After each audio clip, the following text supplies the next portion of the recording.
Alright guys, welcome back again for another Q&A. Last one went a little bit longer than I thought. I like to talk, contrary to some popular belief. I can do it. So this one might be a little bit shorter. Like I said, I wanted to do all the wrestling ones last time from that first batch of questions that I had, so I kind of pulled the other non-wrestling questions together here. So we're going to go through some of those. Again, if you think of other questions, please put them down in the comments. I hope to do more of these. Like I said, they'll be in between the Will It promo videos. I always like to hear, I'm a wrestling fan too, so if I see wrestlers that I like, I kind of like to know more about them and see what they're all about. So that's why I wanted to do this in the first place. Some people really don't know a whole lot about me because I'm a little secretive, so now I guess it'll be out there. So let's just start here. Do you believe in parallel universes and interdimensional travel? That's a good question. I guess I believe in parallel universes. Interdimensional travel, I don't know. What I'll say about like space in general and kind of UFOs, all those kind of things. For how big the universe is, I would find it very hard to believe that somewhere there is not some sort of intelligent life form of some capacity. Whether or not we ever find out for sure or they ever contact us, if they actually are intelligent, they probably will stay far away from humans. But for how many things, or for how large the universe is and everything that's made up of, I find it hard to believe that somewhere there's not something else. So that's what I'll say about that. Next one is, you get an acting job playing a major role of the star, but both universes want you and you will never get another job with the universe you don't pick, Star Wars or Star Trek. Which one do you star in? I take Star Wars 10 times out of 10. No offense to Star Trek, I just never watched it and never really got into it as a kid. It was always kind of that show that came on at like 9 o'clock at night on UPN that I just stopped, turned the TV, turned the channel. Whereas Star Wars, as a kid I watched the original trilogy, then was growing up when the prequel trilogy came out, and I watched all of those. So I would say Star Wars. Honestly, I haven't seen the newer Star Wars movies. Just I really don't watch movies that much anymore, but definitely would pick Star Wars over Star Trek. I'd have to be the main actor though, obviously. That's what makes sense. So, next one. Which one of your calves are bigger than the other? Okay. Answer to this one is, we have one. It's an Angus. It's probably a couple 100 pounds. It's real nice though. I like to pet it. So he's still a calf yet, I would say. He's not big enough to call him a steer. He's probably like a feeder calf. So he's definitely bigger than the other ones. He's kind of fluffy. He's real nice. So yes, the Angus calf that we have is bigger than the other ones. I live on a farm, by the way, if you didn't know. Skip these wrestling ones and go with a non-wrestling one. Alright, if you could live anywhere in the world, where would you live? That is a great question. Honestly, this might sound stupid, but like I love where I live. I live out in the country on a farm. I have space, I have woods, I enjoy the outdoors. So where I live is probably going to be where I end up retiring someday. Hopefully there's a move somewhere else in between for wrestling, but this is where I see myself settling down. But if I had to pick other places that I would want to live, I would love, I think, like Montana or Idaho, somewhere in the mountains where there's really not a ton of people and I just have outdoors and I can go like hunting and hiking and just mountains, outdoors, mountain man kind of stuff. That's kind of up my wheelhouse. Maybe Washington State, like not Seattle. I love the Seahawks, but not in Seattle itself, but somewhere around there. If we're going out of the world, a couple choices here. Germany. I have a very kind of a fascination with Germany, let me put it that way. My family is very, we're like 7/8 German, depending on where the borders for some of the stuff switched between wars and everything. So have a very Germanic heritage. So Germany would be a place I'd love to live. I want to visit there definitely someday. Japan would be cool. That's another place where I think like my cultural view and everything is not too dissimilar from them, which sounds strange, but I would love to live there. I don't know that I could live there long term. That's the thing. U.S. is probably where I'd have to be. Otherwise, I might, I don't know, go crazy not knowing all the languages. But you never know. All right, question: why does your nose run and your feet smell? Your, Y-E-R, by the way. Why does your nose run and your feet smell? That's a good question. Why does anything happen, really? Why are we what we are? Why are you you? It's because someone decided. That's why. Who is the greatest Green Bay Packer of all time, and why is he DMayes? You answered your own question there. DMayes is the best Packer of all time. I actually got something here for you. So growing up, I was a Packer fan when I was young, and so I have a DMayes Packers jersey. I only had 2 Packer jerseys as far as I can remember. I had DMayes and I had Robert Ferguson, so that might tell you a lot about the guys that I liked as a kid. But let me go a step farther. Not only do I have a Green Bay Packers DMayes jersey, I got a Seattle Seahawks, retro Seahawks DMayes jersey. And DMayes is the reason why I'm a Seahawks fan in a roundabout way. So I guess I might as well get into that. DMayes, for some reason, my brother again, he's drafted on Notre Dame. He's a wide receiver. I think he was like, is he a 2nd round pick or a 3rd round pick? I didn't fact check, so one of those two. And my brother loved him and was excited about him. So obviously, by extension, I loved him and was excited about him.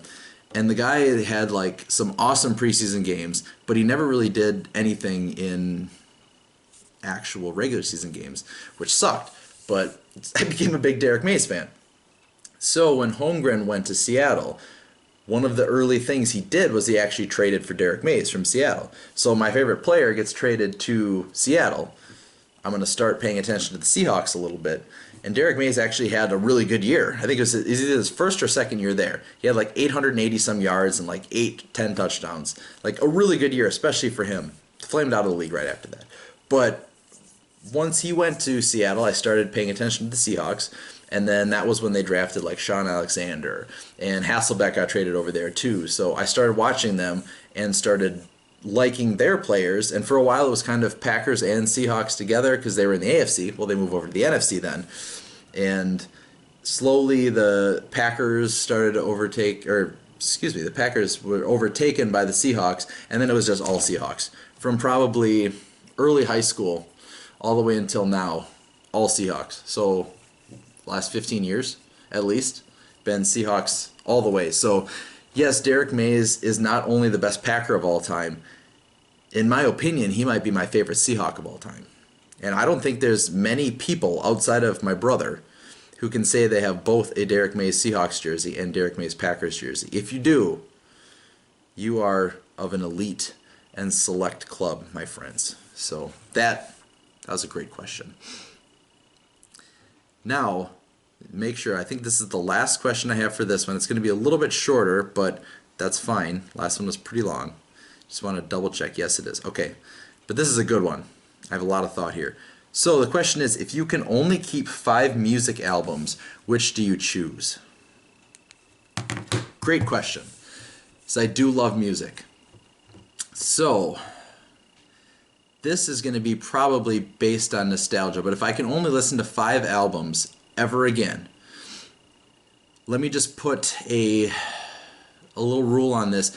I will not use greatest hits albums because I think that would be cheap, or like any sort of a compilation album where it's different bands together. So like a movie soundtrack album, excuse me, where it's different bands, because otherwise you throw in something like the Crow soundtrack or the Mortal Kombat soundtracks from the mid-90s. Those are awesome. Go back, listen to them. If you want some mid-90s just awesome music, that's for you right there.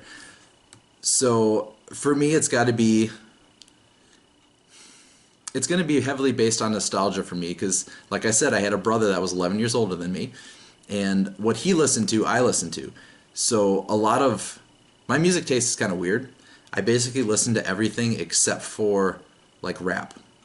Other than that, it's pretty much fair game. So I'm going to have some some things in here that are going to be a little bit different because I'm not going to want to listen to something heavy all the time. 90s industry, like industrial music, is like my jam, but industrial music as a whole is too. So if I had to pick 5 albums, and these are in no order of how much I like them, they're just going to be the 5 that I could listen to forever, I guess. Let's go with Darkest Days by Stabbing Westward. Stabbing Westward is one of my favorite bands ever.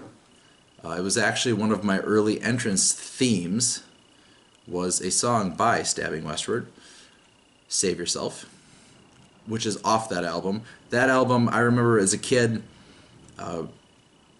my brother, being older than me, would drive me around places. We'd have that all the time, going in the car. And I remember driving like to or from Green Bay. I live about 45 minutes away from Green Bay, so you get pretty much the whole album. We just listened to that album straight through on one of the drives. So we'd go shopping, and he'd take me like KB and buy toys, or we'd go buy a video game or something, and we'd play that on the way home. And just Save Yourself, Torn Apart, Haunting Me. Just I love that album. And they're back making music as Stabbing Westward again, so that's definitely exciting for me. But yep, Darkest Days by Stabbing Westward. Let's stay in the 90s for the next one for sure, maybe 2. Actually, they're going to both be from the 90s, so spoiler. The next album, let's go with White Zombie, Astro Creep 2000. That's another, just an album that I could put on and listen to all the way straight through. It's a classic. It's awesome. It's everything that I love about what Rob Zombie currently does now, but just, I don't know. Something about White Zombie just reminds me of my childhood, and I could just listen to that album today and just absolutely love everything about it. There's some weird songs, but what doesn't have a weird song? Continuing on with the 90s, let's go with Typo Negative, October Rust. Bloody Kisses has great songs. Both Bloody Kisses and October Rust are fantastic. But just looking at October Rust, the fact that it's got, for me, some of the most quintessential Typo Negative songs on there, in Cinnamon Girl, My Girlfriend's Girlfriend, Wolf Moon, Black Number One's on the other one. That's on Bloody Kisses. But that's another mid-90s band, early 90s, early 2000s. Peter Steele, the singer's not around anymore, so they're not around, unfortunately. Rest in peace, Peter. But that's a band where you can definitely see, it's like I guess they're called goth rock, you want to say, but they have a really like Beatles influence almost. So they're not super heavy all the time. Like you look at White Zombie, that's a pretty heavy album. Stabbing Westward's a little more melodic too. They got some heavy stuff there, they're melodic also. Then you've got Typo Negative, which is just really, I don't know, some ballad type songs. It's very strange, but it's got a good spooky feel. So I love the holidays and stuff like that. So get that spookiness around Halloween kind of fits. So those are my 3 so far. Now the 4th one is here when we get into some weird territory. I'm gonna go with a Christmas album by Nat King Cole. So I want to say I don't remember if it's the Christmas song, that album, or if it's like Christmas Songs, which is a compilation album, yes, but it's not a greatest hits. Like, it's his Christmas album. I have it on record, actually, in vinyl record. And like I said, I have a weird music taste, so Nat King Cole would be around that jazz age crooners, like Frank Sinatra, Nat King Cole, Rat Pack, with Dean Martin, Bing Crosby. If you go back a little bit earlier than that, excuse me, like I really love that style of music in that era too. And for me, Nat King Cole might have the best voice ever. Like, it's got that silky quality to it, and it's got that little bit of rasp to it because he smoked. I'm sure that's why. But like, it's just such a beautiful, beautiful, pure voice. And I love Christmas music. Like, I listen to Christmas music probably more than the average person ever should. So for me, especially around that time of year, to have that album to be able to revisit, like, I would need something to get me in the spirit for Christmas, so that's definitely a pick. So that's a weird one in there. Now I'm going to throw another weird one in there, just because I was trying to think of something else. Like I've got this kind of heavier stuff and I got this one Christmas thing. What's something that I can mix in between? And this is going to be really strange, and most of you are not going to get it, and it's kind of cheating a little bit, but let me explain. It is actually a video game soundtrack, and it is the soundtrack for Donkey Kong Country Tropical Freeze. Now, if you've never heard this soundtrack and you like video game soundtracks, if you just like good music in general, honestly, I suggest it. It's just awesome, start to finish. The reason why it's cheating is because there's a lot of different styles of music in there.